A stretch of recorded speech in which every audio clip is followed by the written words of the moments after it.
The issue of recordings, I was in campus today trying to upload, because we have about maybe 6 or 7 videos that are not yet uploaded, but the net is down in campus. Okay, so which means we have to just improvise. We use our own bundle. But the funny thing is that you find that one video is close to 3 GB. That's what the problem is. Okay, but we're going to try. So we're uploading one, but we're going to finish. Okay, so let's do the Cobb-Douglas production function. Last time we didn't finish because of some issues to do with calculus. But since we finished calculus, I would say part of it we finished. Then we can look at this today. Okay.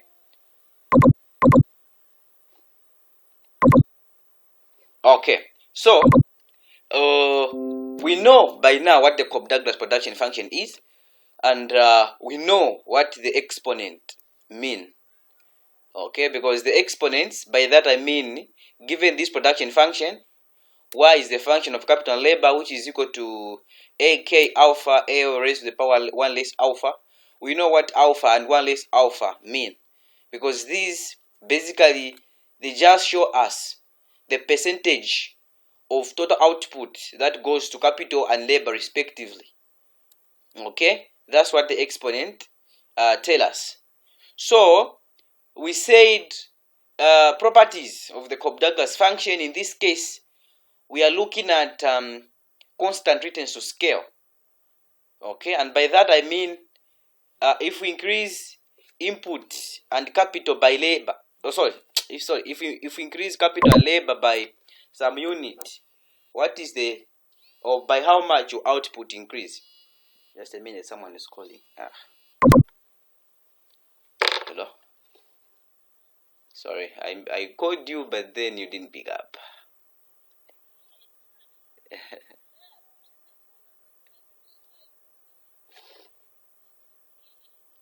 Oh, I understand. Okay, are you free after or at 19 today?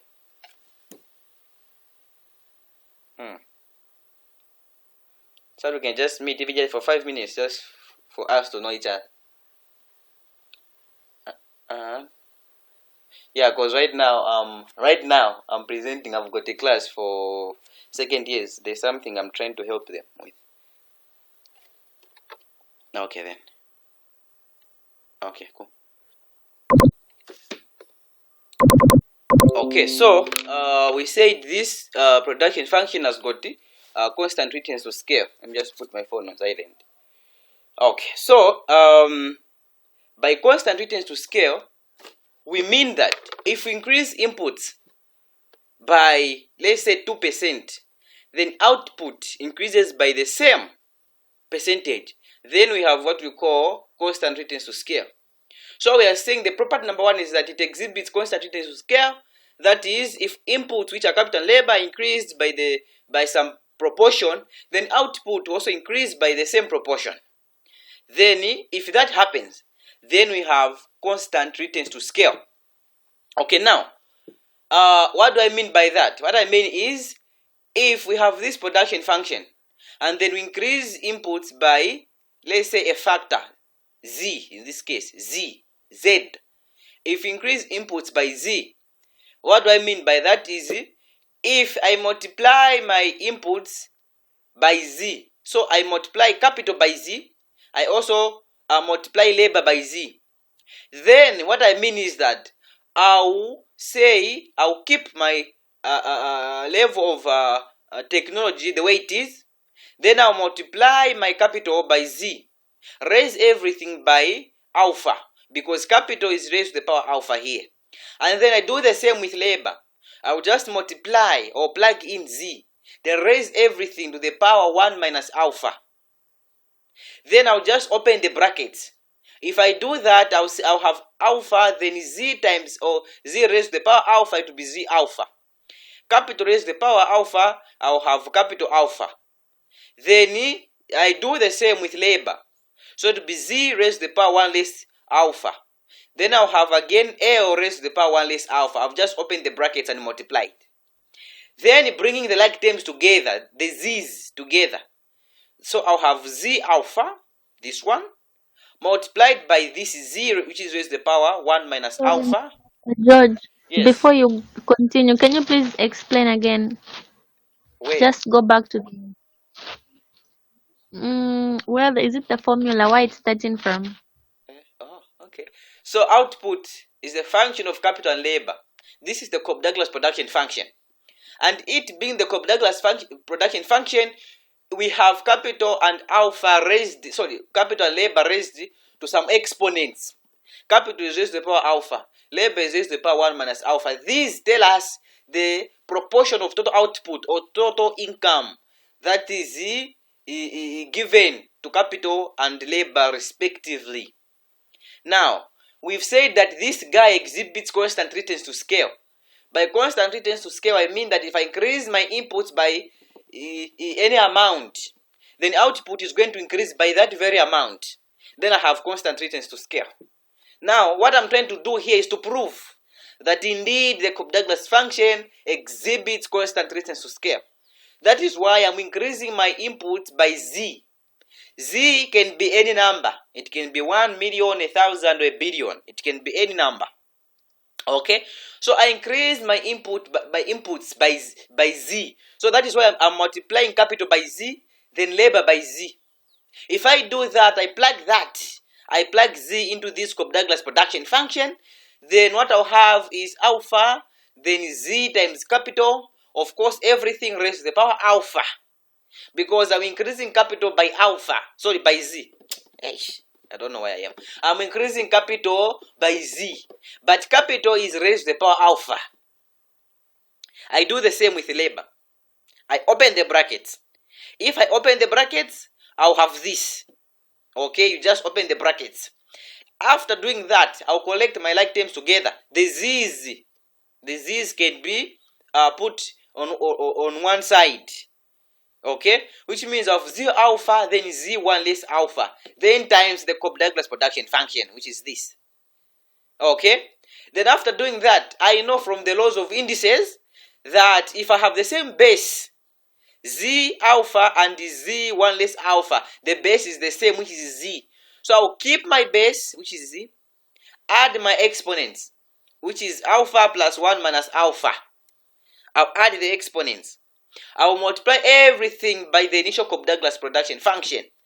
Then after that, if I add alpha plus 1 less alpha and alpha will go, which means I'll have Z raised to the power 1.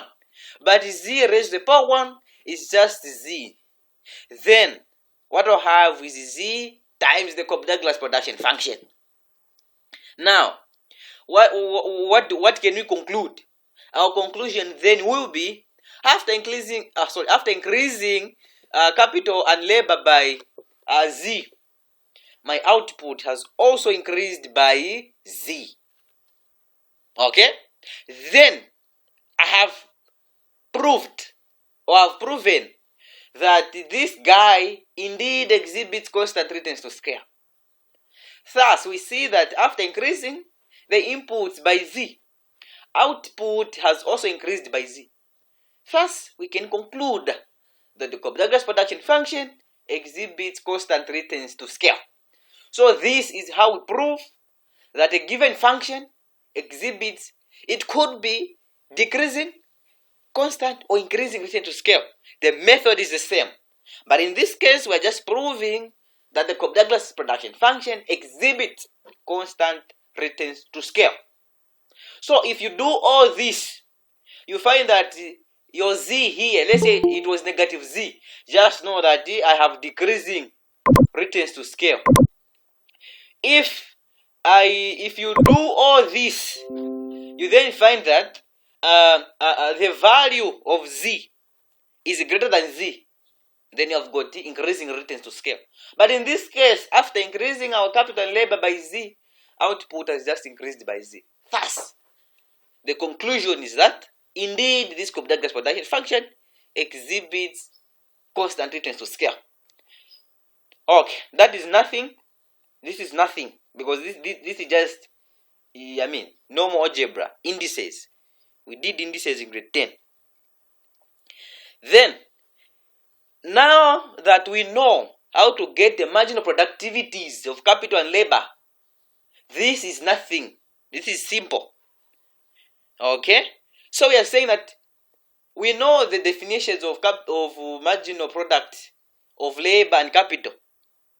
Okay, these are just incrementals or the changes in output due to a unit change in either capital and or labor. So if I'm talking about the marginal product with respect to labor, I'm saying what is the change in output per unit change in labor. Which of course, now that we have what it takes to do differentiation, we can get our marginal product of labor from the Cobb-Douglas production function. What do I mean by that? Here we go. We have the derivative of the production function with respect to labor is just going to be, so these are partial derivatives. So I'm going to use the idea of partial derivatives. We are looking at partial derivatives yesterday in mathematics. So for those that don't take math, don't worry. It's nothing. It's simple. All we do is we differentiate this particular function, in this case with respect to labor. So for me to do that, I will assume that technology and capital are constant or are fixed, which means I'm just going to play around with the labor. Labor is raised to the power 1 minus alpha. Labor is raised to the power 1 minus alpha. Meaning that I'll just get the exponent of labor, bring it down, which is what I've done here, 1 minus alpha, multiply by technology, capital raised to the power alpha. Then I'll reduce the exponent of labor by 1.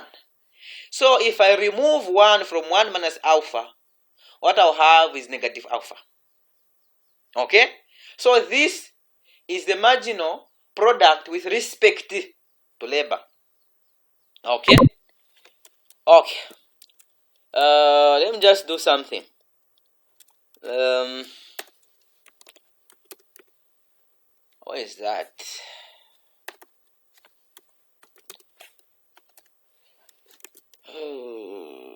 It's not here. Let's call the whiteboard or something. Okay. Okay. So what I want to do is just to help those that were not there when we were looking at this in mathematics for economics. Okay. So our production function is something like this. We have y is equal to the function of capital and labor, which is the Cobb-Douglas.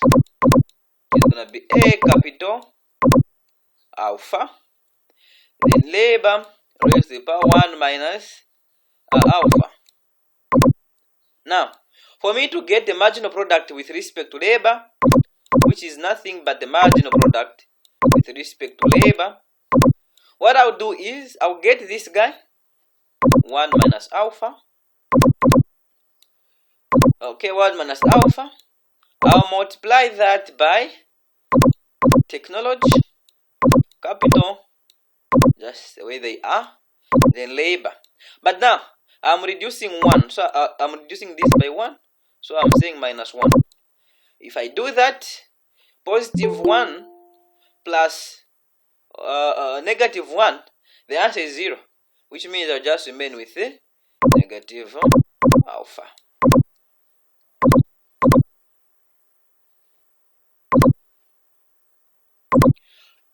Okay, so this is how we get the marginal product with respect to labor. So what you can do is just open the bracket. If you want, you can leave it the way it is, it's okay. So this is my marginal product with respect to labor. For me to get the marginal product with respect to capital, okay, for me to get the marginal product with respect to capital, what I'll do is this. I believe you have the production function.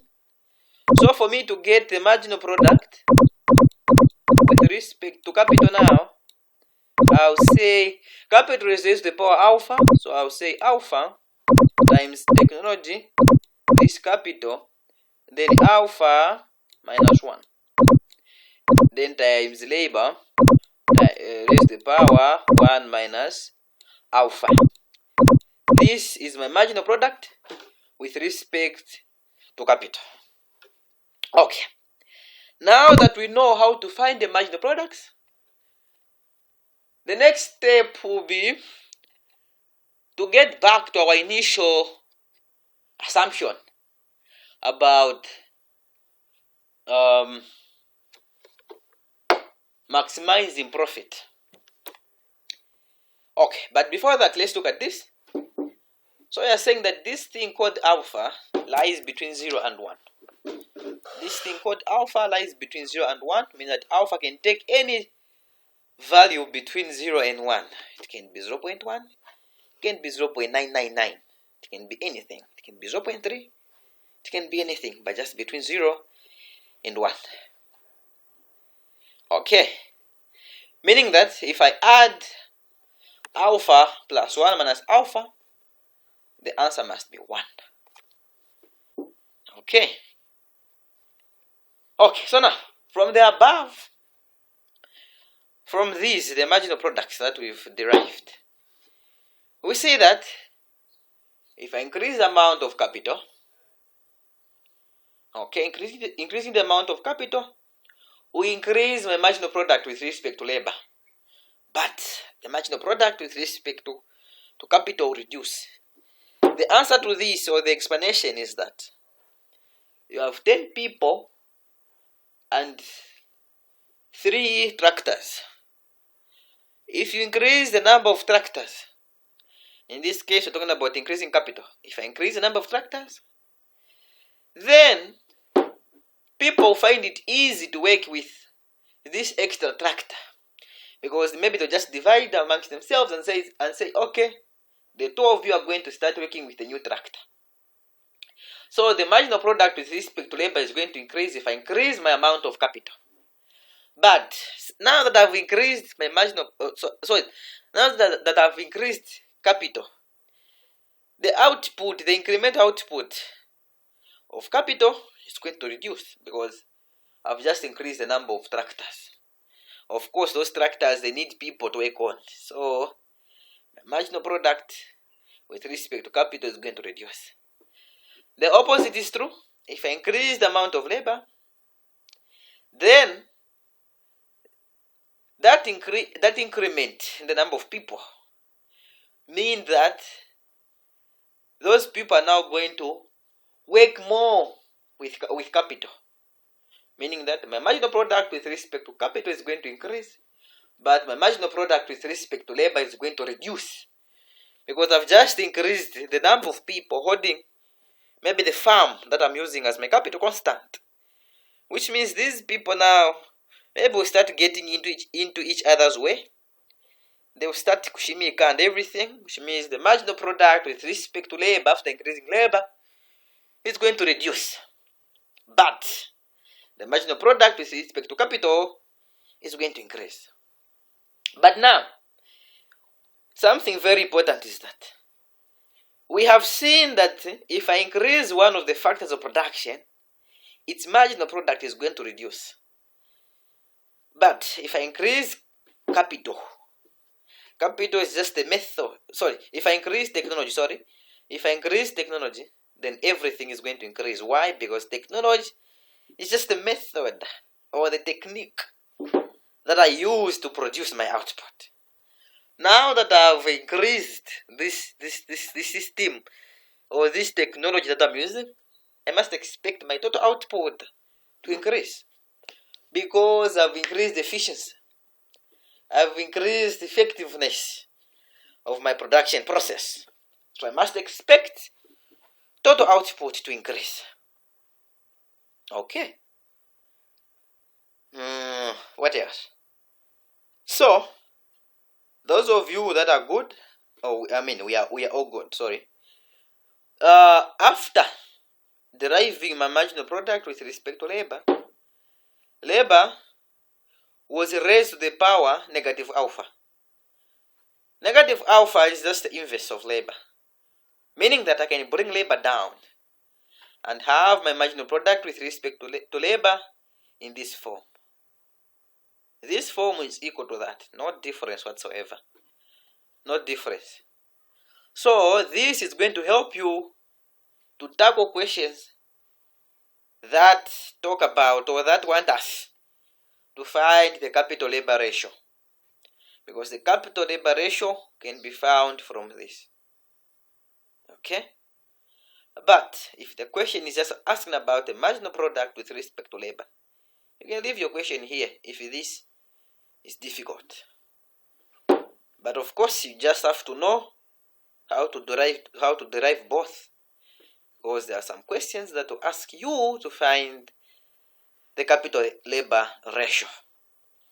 If I do the same with my marginal product with respect to capital, I'll have this as the labor capital ratio, this part. But if you want, you can leave the answer here. But it's important to leave your answer like this. Okay. Before I continue, do you have questions? Do you have questions? Questions, please. If you're quiet, I suppose that everything is okay. Quiet, I suppose everything is okay. So can I continue? Yes. Okay, before I continue, let me just drink some water. I'm dying.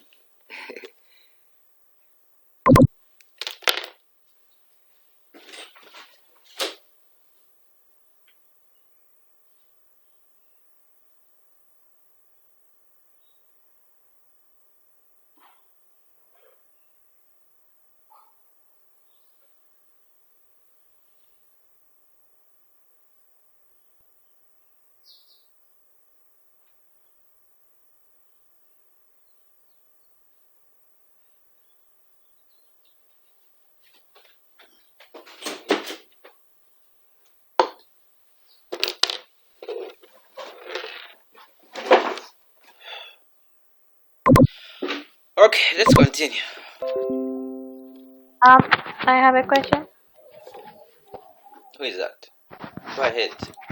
I have a question. Yes, please. Where you have the amount of labor increasing will cause the marginal product of capital to increase, but the marginal product of labor to reduce. Yes. So do we say that the marginal product of labor reduces because of diminishing returns? But I don't know, why does the marginal product of capital increase? Why not stay constant? It can't stay constant. Okay? So the thing is this. Let's say Kukenga, you have a farm. One farm. Then you have 5 workers. If you keep increasing the number of workers, of course you know that due to diminishing returns, so diminishing marginal returns, your marginal product with respect to labor is going to be reducing. But the marginal product with respect to capital is going to be increasing. Why? You are making use of capital to the fullest. No part of your land is left idle. Because initially when you had 5, maybe you were just using 50% of your land. Now that you have 10 workers, you are using 100% of your land. So you must expect marginal product with respect to capital, in this case land, so the marginal product with respect to land, to increase. But the marginal product with respect to labor is reducing due to diminishing marginal returns. So that's my answer. Okay? Are you clear? Yes, thank you. You're welcome. Okay, so now that we know how to find the marginals, we also know that if I increase one factor of production, its marginal product is going to reduce, while the opposite is true. The marginal product of the other variable is going to increase because of what Kukenga is from telling us. The marginal, the diminishing marginal returns, or the diminishing marginal product. Not returns, but product, sorry. Okay. Now, From the simplified version, by that I mean this. The simplified version is that the marginal product of labor, if you play around with calculus, you're going to find that this is just this. And then the marginal product with respect to capital is just alpha y over capital. So from the simplified version, which is this, but don't panic. If you can't derive this, it's okay. It's okay. But you have issues maybe when they start asking you to find the pay unit contribution of capital and labor. Because in that case, you need to arrive here. Okay? But in most cases, even here you're okay, or that side you're okay. Same applies to capital.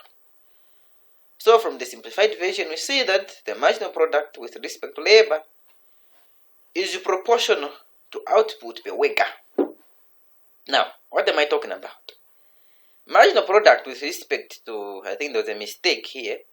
Marginal product with respect to labor must be 1 over alpha, then y over labor. Okay, and y over labor is just output per worker. So that is where this is coming from the simplified version.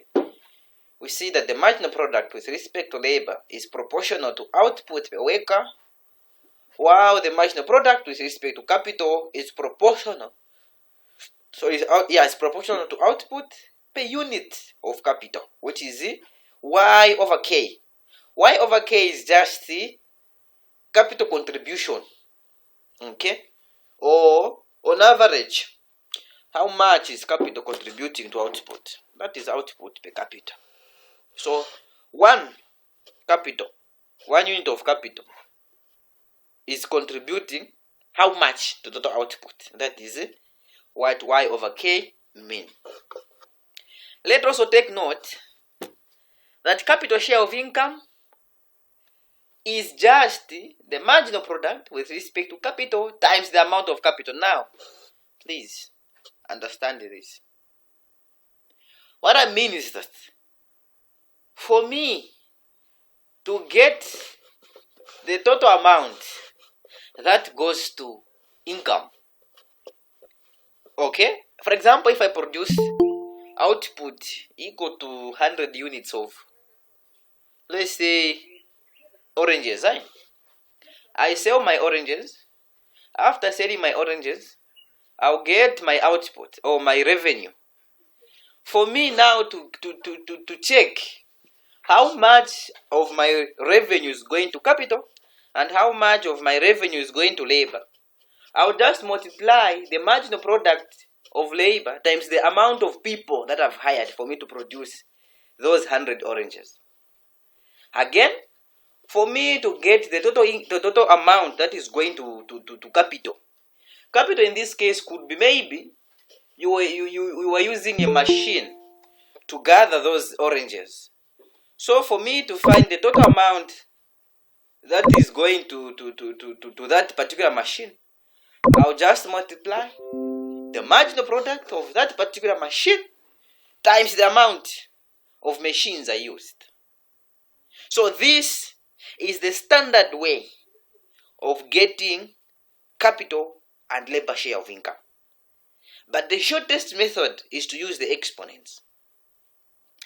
But trust me, the value that you're going to get using the exponents is the same value that you're going to get even after using this method of multiplying the marginal products times the amount of the inputs you have used. But if they ask you to find capital or labor share, if you're in a hurry, go ahead with the exponent method. Come in? But don't use that one. Okay? Don't use that one because you won't get much of the marks because that is just too simple. Even a grade 1 can do that. They expect you to first derive the marginal products, and then after deriving the marginal products, you multiply by the amount of the inputs. Please, I'm emphasizing, use this method to get capital and or labor share. Okay. Let's continue. Unless we have questions. Sir, kindly repeat on that point that you're just saying. Okay. What I mean is I this. also have a question. Go ahead. You should also show us how you get the marginal product of labor and capital when you have y in the equation. What do you mean? How you get a simplified version. Okay, I'll show you. But of course, the best book you can use is what book is that? Man Q 5th edition. Yeah, Man Q 5th edition. Okay, because initially, I believe you guys know these things. What we are doing is just revision because we've looked at calculus and everything. So what you do is this, just for the sake of clarification. For me to get this, I get this from this. If you look at this intuitively, you're going to see that if you flip, okay, if you flip them, I don't know how I can explain this, but we get this from here. So if when you reach here, just play around with numbers. If you play around with numbers, you're going to see that what you're going to get, you're going to have 1 minus alpha, AK, alpha, L, 1 minus alpha, over, okay, over labor, which is just, what I'm saying is this. When you get your marginal products with respect to labor, for example, so you have 1 minus alpha, AK alpha, labor, and negative alpha, I believe. Yes, negative alpha. If you play around with this, you're going to arrive at this point. I want to show you how you arrive at this point. Okay? Because I believe this is simple anyway. You're going to arrive at this point where you're going to have 1 minus alpha times A capital alpha labor 1 minus alpha, then everything divided by labor. Okay? When you play around with that, you're going to reach here. Now, check this out. What is on top is just the initial Cobb-Douglas production function. Because we have AK alpha labor 1 minus alpha, which is the initial Cobb-Douglas production function. Meaning that this can be 1 minus alpha times the function of capital labor, everything divided by my labor. This is labor. Why am I saying that? Initially, we defined this part that I've circled. We defined this to equal y. Because we say that is the production function. So you just replace, which means you're going to have 1 minus alpha y over labor. So that is how we arrive at the simplified versions. So just when you are done with this, just check yourself. Get the marginal product with respect to labor. Look at it 2, 3, 4, 5 times, and then understand how we get this. But what I've showed is what is the method that you use. Okay. Unless you have another question, because my aim is to look at these, the examples. You are going to understand from the examples, because we have numbers instead of letters. You know, letters are difficult. Okay. Now, let's get back to our main business. We know that any competitive and profit maximizing firm is not going to continue hiring people, workers. What it's going to do is, it's going to continue hiring people up to a point where the marginal product of an extra unit of labor is equal to the real wage. Because the moment you exceed that point, which means you're going to start getting losses. So to avoid getting losses, any profit or any competitive profit maximizing firm hire, in this case labor, until the marginal product of labor equal the real wage. And it's going to do the same with capital up to point where the marginal product with respect to capital equal the real rental price. Now here is where calculus is applied. Okay? Now, the conclusion of this statement is that the real wage, which is the nominal wage over the prevailing price, is equal to marginal product of labor. Why are we saying that the real wage is equal to the marginal product of labor? The reason is simple. We said that this firm is going to continue hiring people up to a point where the real wage is equal to the marginal product of an extra worker. Okay? So, it means that for me to stop hiring people, I must reach this equilibrium. So, when you have been asked to find the real wage, just differentiate the function with respect to labor. That value is equal to the real wage. If you've been asked to find the real rental price, just differentiate the given production function with respect to capital. Because the real wage is equal to the marginal product of labor, and the real rental price is equal to the marginal product with respect to capital. Okay? Please take note of that. Take note of that. Because we're going to use this to answer these questions. So if you don't understand here, ask before we even start looking at this. Now, let's look at the examples. Get your pen and a paper and a calculator.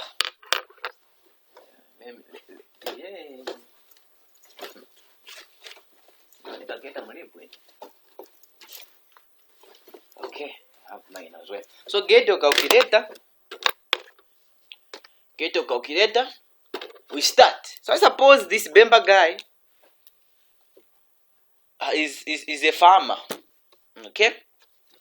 So let's suppose that Christopher Mulenga, a farmer, is using a Cobb Douglas production function to produce his cassava. Okay? So this guy is using a Cobb Douglas production function with a parameter alpha equal to 0.3. Now, just from there, a word of caution. They will never give you a Cobb Douglas production function unless the lecturer is very merciful, like Mr. Banda. Yeah, Mr. Banda is going to give you. After giving you, the next question is hard. Okay, so from here, we must be able to derive a Cobb Douglas production function. We must be able to derive a Cobb Douglas production function of this man from Wapula. Okay, so we are saying that alpha in that case is alpha in that case is equal to 0.3. Now, if alpha is equal to 0.3, then I know that my 1 minus alpha is just 0.7. Why? If you add alpha plus 1 minus alpha, the answer must be 1. Which means my production function then is going to be y is equal to capital raise to the power 0.3, then labor raise to the power 0.7. That is my Cobb Douglas production function. Meaning that this is what I'll be using. I've input my technology there. Do you have issues with how I've reached this point? Let's be free. This is a discussion, so we are free to ask. Because some political parties manifesto don't want to leave anyone behind. Okay. Okay, it's quiet, I believe. We are together.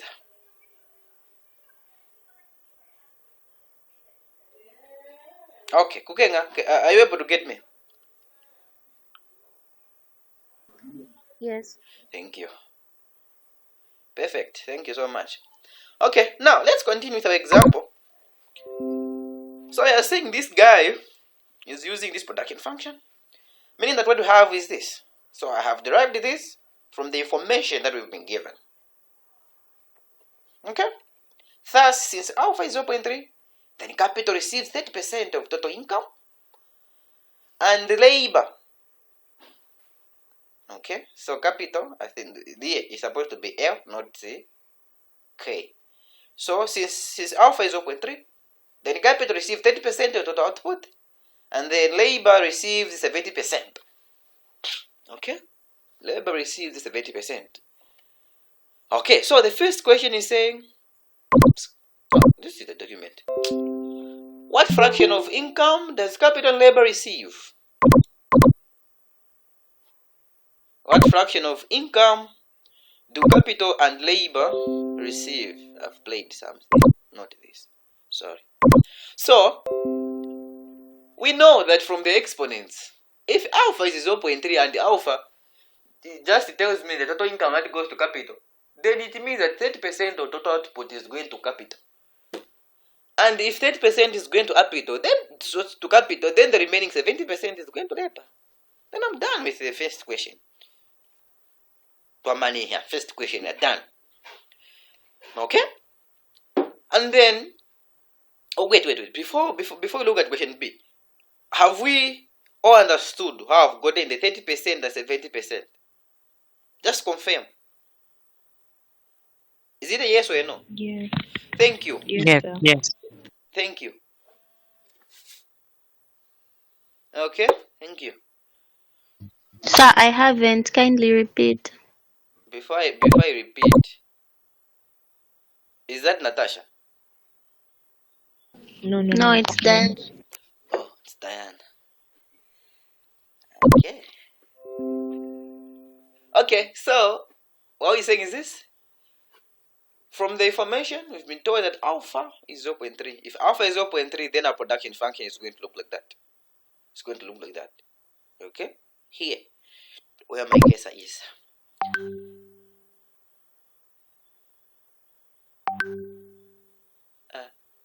Where is that? Yeah. Okay, let's continue. So if that is the case, if we've got alpha k,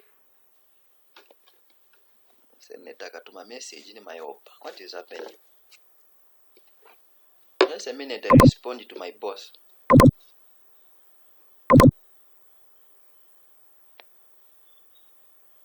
Oh. Okay. So, yeah. Sorry, my people. Let's continue. So now, Diana, the exponents shows us the percentage of income that goes to capital and labor.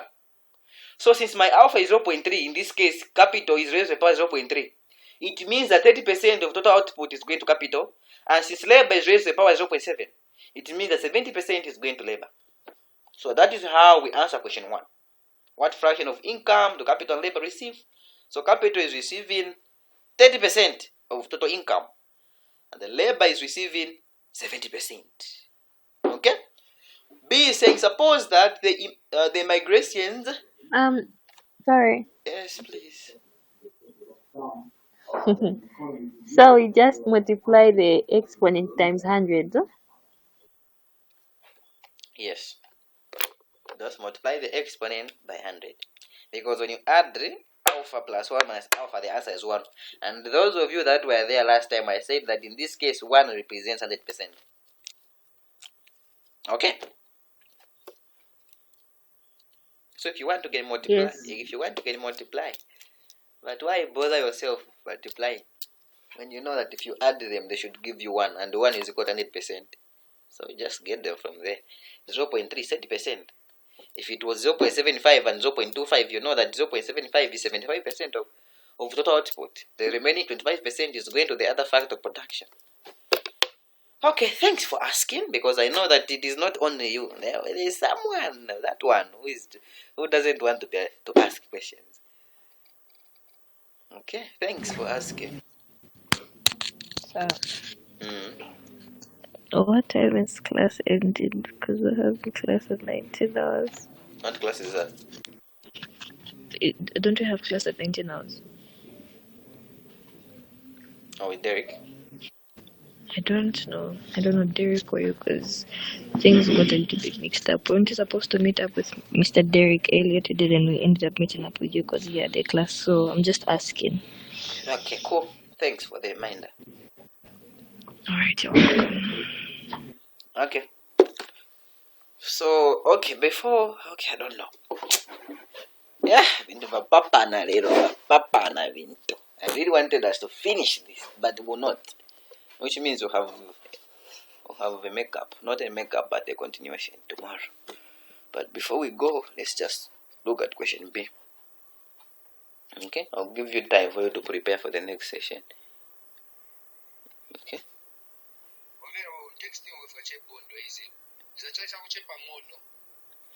Okay, so suppose that the migrations raises labor by 10%. So what happens to total output, real price of capital, and the real wage percentages, of course. So you know how to find percentage changes in percentages. Okay, for you to find a percentage change, you just do this. Okay, for you to find a percentage change, percentage change, which is just delta, that is just equal to I'll say F2 over F1. I'll explain what I mean. F2 is what has happened to, let's say, a given function due to some increase somewhere. Then F1 is the initial value of that particular function before the change happened. So this is how we find the percentage changes. Okay. So we are saying that population has increased by 10%, and by that I mean labor. Labor has increased by 10% now, just there. Those of you that were there when we first attempted this discussion, I said that when the percentage change is equal to 10 and or above 10, okay, you represent that change by 1 point something. If the percentage change is less than 10%, then it becomes 0 point. I don't know if you're getting me. If the percentage change is between 0 and 10%, you represent that.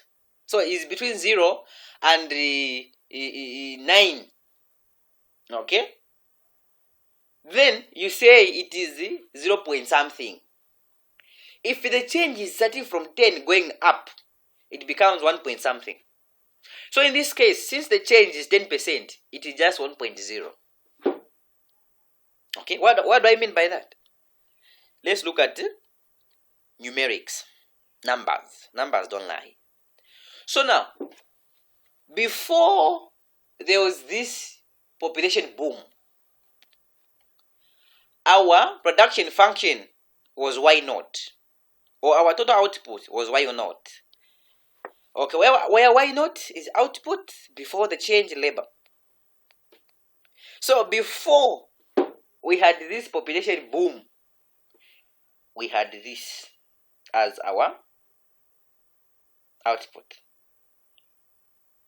Okay, we had this as our output.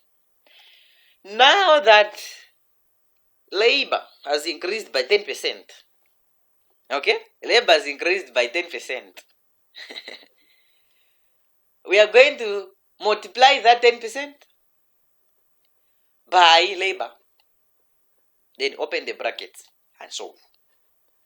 But before that, let's take note that any change below 10% is represented by 0 point something something something. Any change from 10 is represented by 1 point something something something. So now let's apply that. From what I've said that for me to find the percentage change, I'll just say, so, sorry, what I meant here by y2 over y1 was y1 over y0. Okay? Because that is what I've said here. So y0 is represented by y1 in this case. Then y2 is represented by y1. I don't know if you're getting it. Don't get, it's simple anyway. I know you understand it. Okay. So don't get confused. So to find the percentage change, I'll say what was or what has been my new value of output after increasing labor by 10%. So I'll keep my level of technology, my level of capital, just the way they are, because there was no change. Then I'll put my 10% change to labor, because it is the population that increased by 10%. So this will become my Y2, or my total output after increasing labor. I will divide that by my initial level of output before anything changed. Okay. What I will do next is just opening these brackets here. So which means I'll have AK 0.3, then 1.1 to the power 0.7. Why? Because 1.1 labor is raised to the power 0.7. So I'll just distribute the 0.7. So I have 1.1 0.7, then labor 0.7, divided by the initial. Now, from here, you are able to see that I'll have things that are common both in the numerator and the denominator. Then those things will go, I'll just cancel them. So I'll cancel AK raised to the power 0.3 will go with this. I'll cancel these two. Okay? Then I'll also cancel labor raised to the power 0.7, which means I'm only remaining with 1.1 raised to the power 0.7. Now, do me a favor, if you have a calculator, say 1.1 raised to the power 0.7. I believe what you're going to get is 1.069. Yes. Where is the 1.1 coming from? Because if I got you very clear, I think you said anything starting from 10% going upwards has to be represented by 1 point something. Perfect. So to my thought, I thought if it's representing the 10%, it was going to be just 1. Okay. Let's go. So I said anything above equal to or above 10 is 1 point something. And the 10 itself is applying to that. So 1.1, this one is supposed to be there whether I like it or not, because my change is 10 and above. The 10% is represented by that one after the point. Are you getting me there? Meaning that if my change was 11%, this would have been 1.11. Okay? Okay. Perfect. If my change was 75%, this would have been 1.75.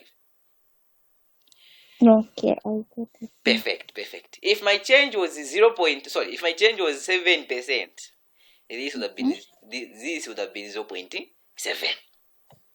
Are you there now? Okay. So does it mean that if the change is 10%, then it will just be 1? 0.1. Okay. Now, Mm. what if it's 12%? They change 12% to be 1.12. 1.2, Mm. 1.12. Yes. Well, Mm-hmm. In case you're wondering where the 1 point something is coming from, where that one is coming from is that initially this was evaluated at 100%. Okay, initially it was evaluated at 100%. That is where the one is coming from. Okay, so if it's something less than 10, it will become 0 point. Or to make the things simple, now that one would be a bit confusing now because I wanted to say if it is above 10, or just do this 10% divided by 100 is equal to 0.1. So the 0.1 is representing that 0.1 is the value just after the point, which is 0.1. That is the 0.1. That is where it's coming from. So since the change is 10 going up, before my 0.1, I'll put my 1. Okay, so if it was 2%, it would have been 1.12. Okay, now after opening the brackets and cancelling, I'll have my 1.069. Now, this is telling me that since I've increased my labor by 10%, okay, I've increased my labor by 10%. For me to find the percentage change now, I will just say 1 minus 1.069. I'll explain why. If you do that, you're going to get, oh sorry, no, not 1. I'll get this value minus 1. Sorry, I'll get this value minus 1. I'll get something like 0.069. Then I'll multiply that by 100% to get 6.9%. So now, the question is, why am I removing 1 from this? I'm removing 1 from this because this one is just there to help me do my calculation easily. Okay? So I'll remove it. I remember in first year we looked at, I don't know if you guys looked at it, index numbers. It should be, what book is that for first year in macroeconomics? Case fair. Good. Case fair. There is a topic where they were explaining how to get percentages. So just check in case fair. If you have the book, just check under index numbers. You're going to find that. So this is there just to help me do my calculations. So I'll remove it. I'll factor it out. That's why I'm removing that one, which is this guy. I want to remove it. So I'll say 1.069 minus 1. Then I'll get my 0.069. Then I'll multiply that by 100% to get percentages, of course. Then I'll get 6.9, which means that after increasing output by 10%, output has increased by 10% or 6.9%. So this means that output increased by 6.9% after a 10% increase in labor. Okay, we can end the session so that I give you time to prepare for the next one. Please repeat. I was kicked out on Mr. George, can't you just interpretation. finish? Sir? Can't you just finish those my slides? Are they too much? Not that much. It's already too much. We're already getting confused, some of us, if it continues. Let me check. What is that? I really wanted us to have some free time tomorrow. Waona manje. Satan. Mr. George, I have a question. Yes, Miss Banda. Esther, go ahead. Tasila, go ahead. Where is the 6 point something coming from? There. Okay. Let's go. Okay, so I'm saying you get this value, you remove 1 from it, you multiply the answer you're going to get by 100%. You're going to get 6.9%. Okay, so just do that. Do one, just punch 1.069 minus 1, you're going to get 0.069. Then multiply that by 10%, you're going to get 6.9%. And the interpretation is that after increasing labor by 10%, then output has increased by 6.9%. Okay, so now let's reach at the conclusion. Some are saying we continue. Some are saying no, it's already too much. Which one? So we prepare some. We prepare some for the next class. We've accommodated enough for today in statistics. Let's work with this for today. Okay. No, where am I? You are my bosses anyway. Then what I'll do is this. I don't know if I sent this document last time. Hey, I sent this document. Go through this document. So at next time. So kindly resend it. Those of you that have it, share in the group. Because I think I deleted it. I'm just kidding, man. I've sent it. Hey, and Derek is calling. Okay. I think we have to end the session. Senate. Senate, what's it, sir? About to. Okay, paper 19. No pressure. Okay, Mr. Mlacha, I take Okay. So what I was saying was, go through that document. Next time, trust me. Because by then I will believe that we have already gone through. So I'll just be pra. Okay, we can go. So do we meet tomorrow? Well, I'm okay with that. I don't know you. Chris had something contrary to that. Chris, are you okay with that? Meeting tomorrow. 30 minutes is enough. We can finish this in 30 minutes. Yeah, it's fine. Yeah, 30 minutes. So trust me, it's going to be 30 minutes. Yeah, we can have it tomorrow. Okay, thank you so much, sir.